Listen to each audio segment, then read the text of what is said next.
Pernah kepikiran gak sih gimana sebuah sistem pengobatan yang udah ada ribuan tahun lalu ngeliat tubuh kita? Hari ini, kita bakal kupas tuntas dua ide paling fundamental dari pengobatan tradisional Tiongkok atau TCM, Yin Yang dan 5 unsur. Percaya deh, ini bukan cuma filsafat kuno, tapi sebuah cara pandang yang bisa aja mengubah total cara kita ngeliat apa itu sehat dan sakit. Oke, kita mulai dari sini. Coba deh, lupain dulu ide kalau tubuh kita itu kayak mesin, kayak mobil yang kalau ada komponen rusak tinggal diganti. Pengobatan Tiongkok justru ngajak kita buat bayangin tubuh kita itu sebuah ekosistem.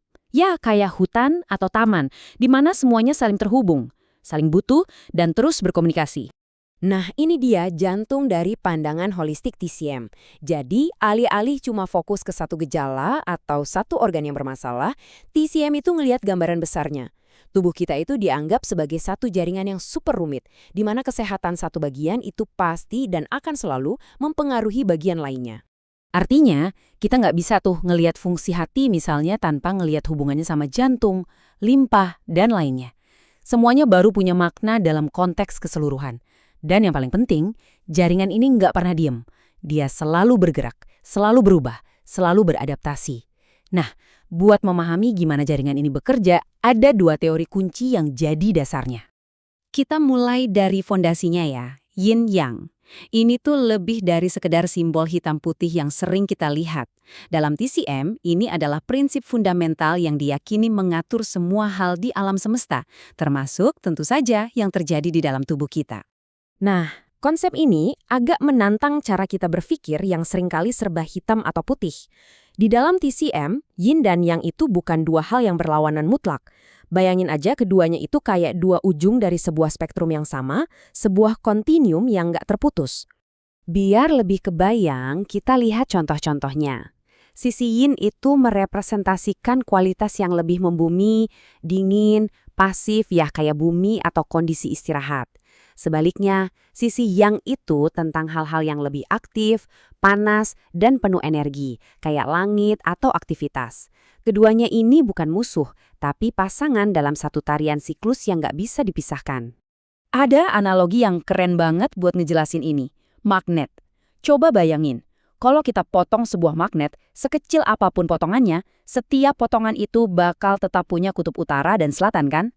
Nah, kayak gitu juga Yin dan Yang. Keduanya nggak bisa dipisahin dan justru saling butuh satu sama lain untuk bisa ada.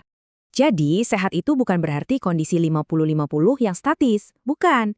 Coba pikirin suhu tubuh kita deh. Suhu tubuh kita bisa stabil bukan karena diam, tapi karena ada proses penyesuaian yang jalan terus-menerus. Nah, inilah yang disebut keseimbangan dinamis. Sebuah tarian konstan antara yin dan yang untuk menjaga harmoni. Oke, jadi yin yang itu ngasih kita tujuannya, keseimbangan. Sekarang pertanyaan selanjutnya, gimana cara tubuh kita mencapainya? Nah, disinilah teori 5 unsur masuk. Teori ini bakal nunjukin ke kita bagaimana jaringan organ di tubuh kita itu saling berinteraksi. Teori ini mengambil inspirasi langsung dari alam di sekitar kita. Ada 5 elemen dasar, kayu, api, tanah, logam, dan air. Masing-masing punya karakter uniknya sendiri. Kayu yang selalu tumbuh ke atas dan menyebar, atau air yang sifatnya selalu melembabkan dan mengalir ke bawah. Nah, jeniusnya di sini. Karakteristik alam ini dipakai sebagai analogi untuk fungsi organ-organ utama di tubuh kita. Ambil contoh hati. Dalam TCM, hati itu tugasnya memastikan energi kehidupan kita atau Qi mengalir lancar ke seluruh tubuh. Sifatnya yang ingin bergerak bebas ini nyambung banget kan dengan karakter elemen kayu? Ada 2 siklus utama yang ngejelasin interaksi antar organ ini. Yang pertama, siklus melahirkan, atau sering disebut hubungan ibu-anak. Ini adalah siklus yang saling mendukung dan menutrisi. Simpelnya, kayak air yang menyirami pohon biar tumbuh, di dalam tubuh, organ ginjal, elemen air, itu menutrisi dan mendukung fungsi hati, elemen kayu. Terus, biar nggak ada yang kebablasan, ada siklus kedua, yaitu siklus mengontrol. Anggap aja ini sistem check and balance alami di tubuh kita. Kayak air yang bisa memadamkan api, di dalam tubuh fungsi ginjal, air, itu bantu ngontrol jantung, api, biar nggak terlalu dominan. Siklus ini ngejaga supaya nggak ada satu sistem pun yang jadi terlalu kuat. Kenapa 2 siklus ini penting banget buat kita tahu?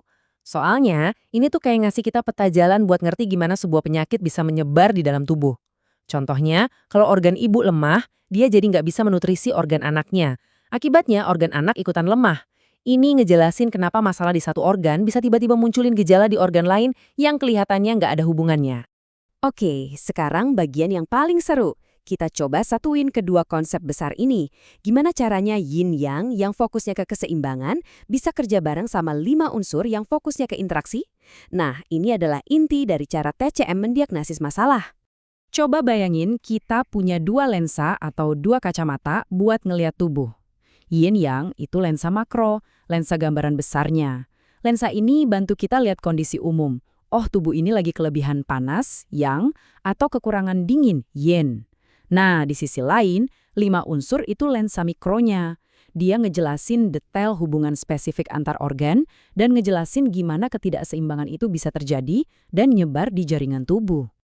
Jadi intinya kita butuh dua-duanya. Mereka nggak bisa dipisahin, harus kerja bareng. Yin yang itu yang nentuin apa masalah utamanya. Misalnya, oke, ada defisiensi energi yin. Terus, 5 unsur yang bakal nunjukin gimana dan kenapa itu bisa terjadi.